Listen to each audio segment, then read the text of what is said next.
from Boxing UK in association with Supreme CBD. Lean, mean Eddie Hearn, I haven't seen you for a while, mate. You've transformed. I'm trying. I had a good week actually, quite a nice week.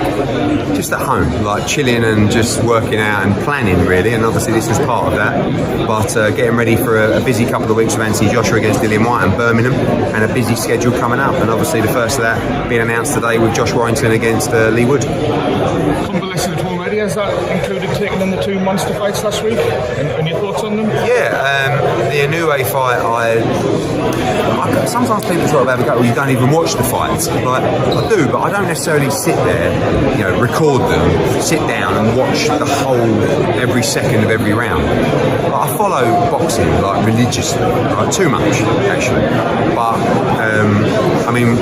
the Inoue fight was, hardcore fans won't like it, but a little bit hardcore, for most people to acknowledge and accept and appreciate. Us hardcore fans, of which I am one, we got to see a true great. And then we got to see a real great another couple of days later. As always, we start over-analysing, talking about, was Errol Spence actually a little bit over the hill? Was he struggling at the weight? How much did the car crash affect him? Let's just dine out on the brilliance of Terence Crawford, who, let's be honest, for a long time has been a brilliant fighter, but actually hasn't had the chance to prove it. 2-division undisputed champion, and could easily be a 3-division undisputed champion. I think one of the greatest of all time. Hopefully he can have a few more fights to cement that legacy. You're here in Leeds, world featherweight title, Lee Wood, yeah. Josh Warrington. This can't fail to be a crack, really, can it? Josh is never in a bad fight, nor's Lee. I just think, we've brought over a lot of international opponents over the last couple of years, which is great, and a lot of them are big names, but let's be honest, there's nothing like a big domestic clash for a world champion. Sheffield, you're right in the middle of Nottingham and Leeds, you've got 11,000 fans, split down the middle, half Josh Warrington, half Lee Wood. It's going to be absolutely electric. It's a great clash of styles. It's a must-win for both. Both have been on an incredible journey. Lee's a 2-division world champion. Josh is trying to become a 3-time world champion. It's just a great fight, and really excited to get it made. Did you have to do anything? Is it Conor Yeah. Did you have to do anything there to make this? Yeah, we had to apply for a special exemption with the WBA, which actually, because Lee Wood won the title back off Maurizio Lara, that helps you out because you're normally entitled to a defence. We applied for that exemption, and they write to the teams to ask them to object. There was no objection from Team Komatov, so it was an easier decision for them to say we allow the fight, winner must fight Komatov within 90 days. So, there's a lot of talk about the winner of this fight also moving up and fighting Joe Cordina to try and become a 2-division world champion, which is a fight I like, but all eyes on October 7th, and it's going to be a huge fight. I have to say, I was one of the few ringside for Komatov, knocking out Tommy Ward, and I did meet him backstage, and he is good fight. Fucking massive. Yeah. It would be wise to move up if you wanted a neutral opinion. I don't think that anybody is out there to avoid Komatov, but at the same time, you know that if it's a really, really hard, tough fight, you know what the fighters and their advisors want. They want to be rewarded for it. And unfortunately, against Komatov, you can't be at the moment. But it's not a case of ducking him, you're making excuses. I'll just tell you as a fact. High risk or reward. But, don't forget, my situation is I will go to the teams and I will go, okay, Komatov is your mandatory. And they will go, okay, what's the money? And I go, work it out, this is the money. And they go, fuck that.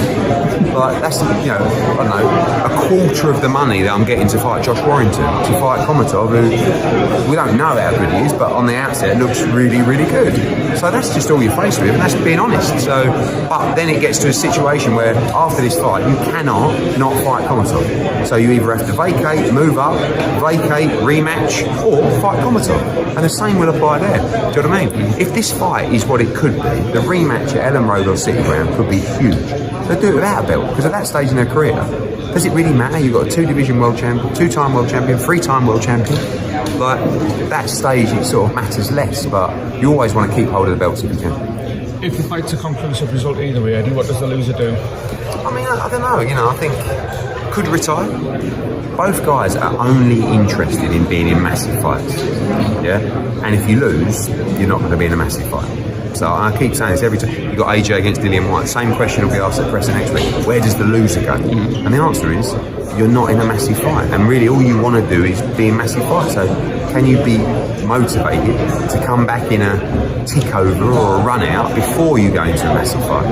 And you know, I think that's why this fight will be boxed at such a frantic pace, because both guys will be desperate to win. I've already heard a couple of interviews there that you're going to get battered today with Conor Benn questions. Yeah, it's all right. We've had it for a year. All right. There just seems to be a lot of play on semantics and a lot of words, and people, even experts, don't quite understand what the last 2 or 3 statements mean. Has Conor Benn been cleared of taking performance-enhancing drugs? Is it just the ban's ended? Can you explain definitively what's happening? Firstly, there was no ban. He was suspended. He was provisionally suspended, subject to a hearing. He's had that hearing, and he's had his suspension lifted. He's been cleared. I mean, you heard earlier, you know, one journalist say to me, "Yeah, but was he serving a ban and this is now?" No, don't, like, there's so much bullshit out there anyway in the Twitter world and whatever. Like, the reality is unfortunately this whole process under UCAD rules, not Matchroom and Eddie Hearn rules, is completely confidential. So Conor Benn can't come out and talk about exactly what was said, exactly what was happened, and nor can UCAD, unfortunately. But what Conor Benn can do is announce the result. The result is he was provisionally suspended, subject to the hearing. The hearing took place, he was not banned, he was not found guilty, and he had his suspension lifted, therefore being clear to box, subject to the British Boxing Board of Control, who in that instance only use UCAD's rules to see if a fight is suspended or not, to move forward and get licensed. Now, the next move is, I saw stuff about the appealing. Yes, in all cases like that, there's a right to appeal. See what happens. If so, we're ready for it. But more importantly to us now, conversations of keeping people calm and saying you've gone through the WBC progress, cleared of any wrongdoing and reinstated into the rankings. You've gone through the UCAD, no longer suspended, cleared to move forward and box. So I would like him to apply for a licence with the British Boxing Board of Control. There's still a lot to discuss. You can imagine people getting onto the British Boxing Board of Control, do this and say that, no, it's like, this is unfortunately the sport we operate in, but we will be going through the process to make sure that we can try and get Conor Benn a British Boxing Board of Control licence. Just have the tap on the knee, just the very last one.